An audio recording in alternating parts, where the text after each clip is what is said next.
Entonces, entrando en contexto, pues como ya lo vimos, el carcinoma diferenciado de tiroides. Antes que nada, muchas gracias Arturo y a todos pues por la invitación a estar aquí. El pronóstico generalmente es muy bueno, depende de varios factores, sobre todo de que la cirugía inicial sea adecuada, y esto está basado en que el diagnóstico adecuado para cada paciente se haga de la manera correcta al principio de la enfermedad, sea por las imágenes preoperatorias, por la biopsia o los marcadores tumorales, lo que tengamos pues a nuestra disposición. Que es importante que la enfermedad tiroidea es muy alta, y de la enfermedad tiroidea, de la prevalencia de la enfermedad tiroidea, tanto la enfermedad benigna como maligna puede terminar en cirugía, incluso el hipertiroidismo y la tiroiditis, al punto que hoy día en Estados Unidos se hacen más de 20, 30 mil tiroidectomías independiente de la causa por año. ¿Cuáles son los posibles escenarios para tener que completar una tiroidectomía? Primero, que un paciente que haya sido llevado a una tiroidectomía total inicialmente tenga una pérdida de señal, que esto no es motivo pues de esta charla, pero es un escenario posible. El segundo, un hallazgo inesperado en la patología después de haber hecho una tiroidectomía parcial por enfermedad benigna. Ya vamos a hablar un poco de esto. O, que esto es lo más importante, los hallazgos de alto riesgo después de una tiroidectomía parcial por carcinoma diferenciado de tiroides. Y esto es lo que venimos hablando, que tenemos un aumento muy alto en el número de tiroidectomías parciales, al punto que antes del 2015 se le hacía tiroidectomía total casi a todo el mundo por este paper básicamente, donde decía que los pacientes con tumores de más de 1 centímetro manejados con tiroidectomía total tenían mayor recurrencia y menor sobrevida. Después del 2015, ¿qué pasó? Les voy a mostrar este QR que tienen ahí. Si ustedes le toman la foto, les descarga automáticamente en sus dispositivos el PDF del artículo, si se la quieren tomar la foto. En este grupo de pacientes lo que hicieron fue que actualizaron ese paper, y de aquí sale la recomendación principalmente de la ATA después del 2015, donde hicieron un análisis multivariado, excluyendo, porque estaban mezclando peras con manzana. Entonces hicieron un análisis de sobrevida y mortalidad ajustado a las patologías y a las comorbilidades, y se dieron cuenta que no hay ninguna diferencia en sobrevida o recurrencia en hacer una lobectomía o una tiroidectomía total, independiente de que el paciente tenga tumores entre 1 o 2 centímetros o entre 2 y 4 centímetros. Así quedaron las indicaciones. Entonces, ¿en qué estamos hoy en día? Que las características de alto riesgo, como la histología agresiva, la invasión linfovascular, la extensión extratiroidea, los márgenes, metástasis, multifocalidades, son usualmente hallazgos post-lobectomía que nos requieren una tiroidectomía de compresión para facilitar la ablación con yodo y la vigilancia posterior. Estas son todos los hallazgos que los tengo divididos en preoperatoriamente, intraoperatoriamente y postoperatoriamente, de acuerdo a las guías principales. Entonces, tenemos un gran número de lobectomías. Al punto que es esto, ¿qué pasa? Miren, este estudio de 1.500 pacientes, donde hechos tiroidectomía total, le aplicaron los criterios de la ATA del 2015, entonces de todos estos, 600 serían candidatos para hacer una salobectomía. ¿Qué encontraron? Que el 40% de los pacientes con tumores de hasta 2 centímetros o el 46% de tumores de hasta 4 centímetros hubieran requerido una tiroidectomía residual. Aquí pasó lo mismo. De 287 pacientes analizados, hubieran sido candidatos a lobectomía, el 43% por todos estos hallazgos de alto riesgo hubieran requerido una tiroidectomía residual. Y es que también tenemos que tener en cuenta, este paper lo publicamos hace poco, hicimos un análisis de diferencias entre los pacientes, una cohorte de pacientes de Corea del Sur, de Turquía y de Colombia, puntualmente de Medellín, donde nos dimos cuenta que nuestros pacientes tienen más multifocalidad y más bilateralidad, o sea, somos poblaciones diferentes que necesitamos abordajes diferentes e individualizados para cada uno de nuestros pacientes, con variantes oncocíticas, células altas y difusas mayores. Es por esto que después del 2015 las recomendaciones para definir la extensión de la cirugía son más dependientes de los resultados de la patología final que antes, y la extensión de la tiroidectomía puede ser difícil o imposible de evaluar preoperatoriamente.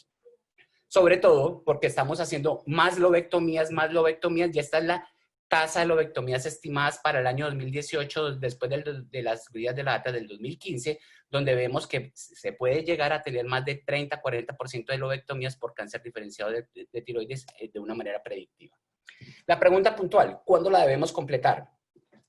En este metaanálisis publicado en el año del 2015, donde vimos que hay muchos pacientes, todos los estudios son retrospectivos, donde se compararon los desenlaces entre tiroidectomía total y tiroidectomía de compresión, nos dimos cuenta que aunque no hay una diferencia estadísticamente significativa, sí hay más tendencia a tener más parálisis temporales y más parálisis definitivas del nervio laríngeo recurrente cuando tenemos que hacer una compresión de una cirugía. No hay diferencias ni en la hipocalcemia permanente ni en el hematoma infección. Seguimos. En este paper publicado en el 2018, este es importante porque cogieron una evaluación de 15 años de pacientes operados por carcinoma diferenciado de tiroides y tan pronto se tomó la decisión de que había que completar la tiroidectomía, lo llevaron a cirugía independiente de cuánto tiempo había pasado desde que se había hecho la cirugía inicial. ¿Qué se dieron cuenta? Que en este grupo de pacientes, cuando se intervienen por independiente del tiempo, si los comparamos con una tiroidectomía total, definitivamente la tiroidectomía residual o la tiroidectomía de compresión tiene mayor morbilidad en términos de hipocalcemia temporal, en parálisis unilaterales temporales del nervio laríngeo recurrente y en infecciones de la herida quirúrgica. En este paper se compararon los dos grupos de tiroidectomía parcial o tiroidectomía de compresión. Es un estudio pequeño, pero esto es lo que tenemos. ¿Qué hicieron ellos? Que valoraron hicieron una tiroidectomía de compresión antes de los 90 días y el segundo grupo después de los 90 días de la cirugía inicial y no encontraron diferencias significativas en sus estudios, en sus resultados. ¿Qué hicieron aquí? Aquí lo que hicimos fue que tomamos 3 grupos. El grupo A, pacientes entre 1 semana y 3 meses después de la cirugía. El grupo B entre 3 meses y 6 meses, 13 meses y 6 meses después. Y el grupo C de más de 6 meses. Este análisis es bastante interesante porque nos dimos cuenta que, 1, la hipocalcemia persistente fue de 0 en pacientes operados después de los 6 meses. Me llama la atención, pero 0. Lo reportan como 0. ¿Qué pasa con la hipocalcemia transitoria? Definitivamente hay una tendencia y hay mayor hipocalcemia transitoria cuando operamos los pacientes, reintervenimos los pacientes de una manera temprana. Temprana es antes de los 3 meses. Tenemos hipocalcemia del 18.75% transitoria en los operados tempranamente. En cuanto a las cuerdas vocales, miren esto. 0 lesiones persistentes en los operados de más de 6 meses. Llama la atención otra vez el número porque el 0 es un número demasiado absoluto y sobre todo cuando estamos hablando de medicina y cirugía. Pero cuando vemos el análisis de las parecias transitorias con una P significativa, definitivamente hay más lesiones cuando lo hacemos antes de los 3 meses comparados con los 2 meses o cuando lo hacemos después de los 6 meses. Y este número es importante. Miren las diferencias. Y si hacemos la separación global entre las lesiones de nervio laríngeo recurrente globales antes de los 3 meses y después de los 6 meses, definitivamente después de los 6 meses hay menor tasas globales de parálisis de cuerda vocal, estadísticamente significativo. En cuanto al tumor residual y los nervios y la cantidad de ganglios incluidos, no hay ninguna diferencia, pues. Entonces, en este paper lo que nos dicen es que considerando la morbilidad por operatorio y los resultados oncológicos de los pacientes, la tiroidectomía residual debería ser realizada al menos 3 o 6 meses después de la cirugía inicial. En este paper publicado en el año 2009, lo que hicieron fue que tenían 361 pacientes con carcinoma diferenciado de tiroides, 45% requirieron tiroidectomía residual y encontraron que tenían una tasa de hipocalcemia temprana del 16% y una hipocalcemia definitiva del 8%, que es un número muy alto. Entonces, estos pacientes con tiroidectomías de compresión claramente tienen mayor morbilidad, hablando principalmente de hipocalcemia y de lesiones de nervio laríngeo recurrente. Esta última revisión sistemática y metaanálisis del 2018 de Grand Surgery nos muestra que en estos pacientes las complicaciones generales, o sea, cuando hicieron el forest plot global, los pacientes con que son llevados a tiroidectomía de compresión es más frecuente que las presenten, incluyendo que hipocalcemia, parálisis de cuerdas vocales e hipoparatiroidismo. Entonces, con la evidencia actual que tenemos el día de hoy, la tiroidectomía residual retardada está asociada con menos tasas de complicaciones comparados con la temprana. ¿Cuál es el punto importante? Los 3 meses.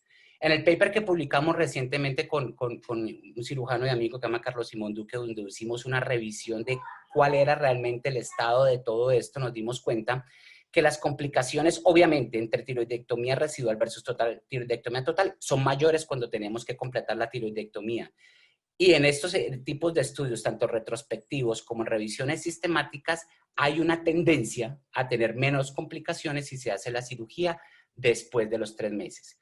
Si me preguntan cómo debemos completar la tiroidectomía, ¿qué es lo que sigue? Simplemente, mensajes. Siempre en la fibrolaringoscopia, ecografía de estadiaje, confirmar el estado del tejido residual y estos pacientes, la recomendación es hacer una incisión iterativa, un abordaje lateral a la celda tiroidea, que ya nos lo van a explicar cómo, y siempre hay una evidencia fuerte que dice que tenemos que utilizar neuromonitorización para disminuir las lesiones y para la identificación temprana de todo esto. Mira, aquí vemos cómo está el nervio, las lesiones residuales y cómo queda el nervio después de la cirugía.